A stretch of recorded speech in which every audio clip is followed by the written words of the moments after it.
Welcome to the Small Business Minute. Today's topic is starting over. What if you had a chance of starting over?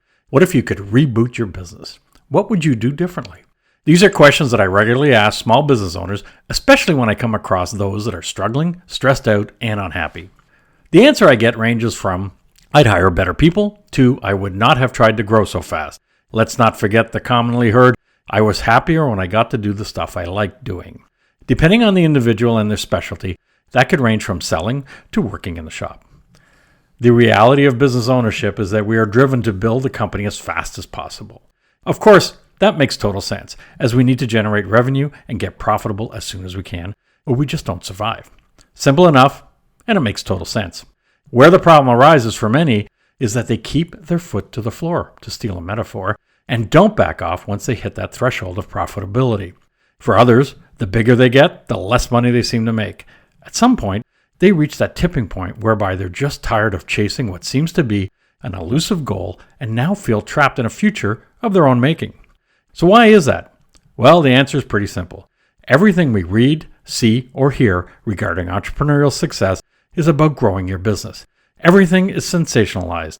Rarely do we hear about the thousands upon thousands of successful business owners who are quite content with the size of their businesses and are not looking to expand other than by organic growth. But they exist, they are successful, and they're happy.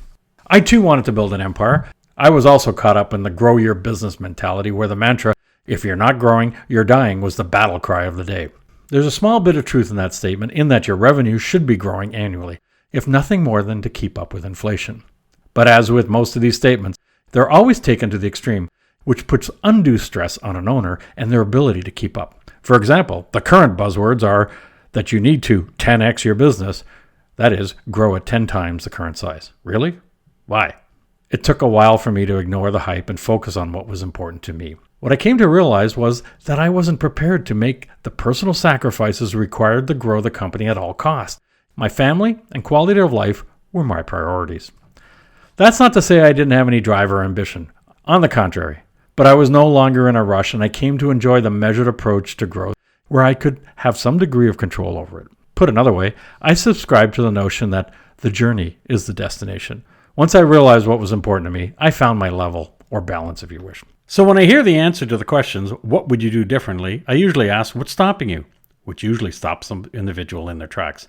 They really don't have an answer. Oh, they say things like, I've got too much invested, or I just can't fire these people. To which I respond, you can do whatever you want. Who's stopping you, and why can't you?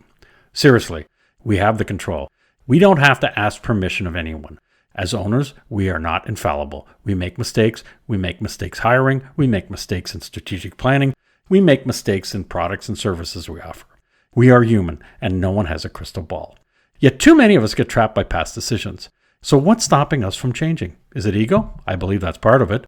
Is it pride? Yep, I believe that's also part of it. However, I believe the biggest issue is fear. Fear that we might make the same mistakes all over again.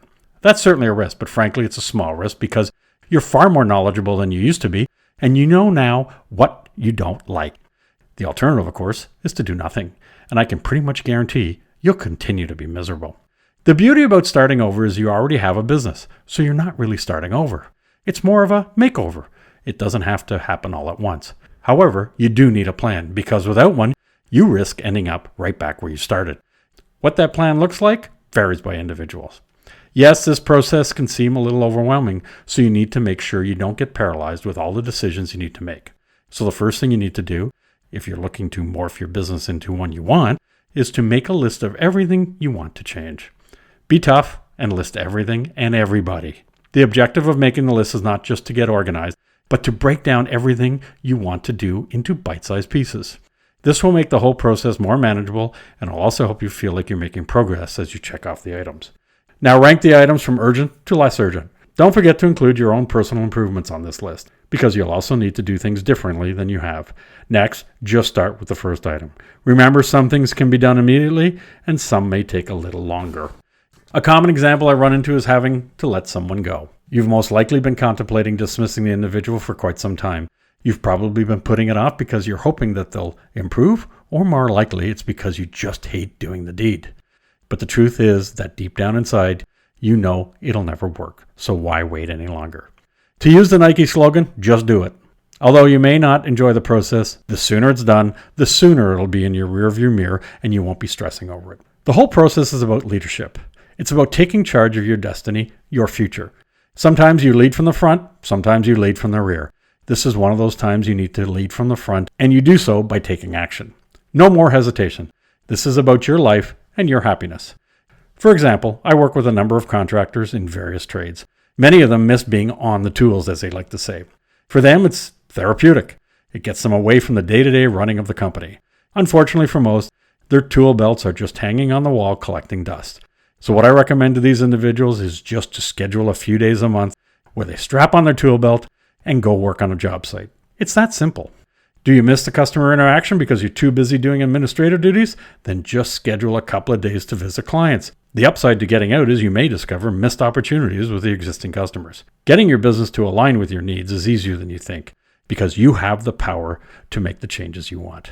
It just takes a sincere desire to make changes. If your goals have changed from when you first started, that's okay. They're your goals. You don't need anybody's permission to adjust course. If you do, I give you permission. I'm Greg Weatherden, and this has been your Small Business Minute.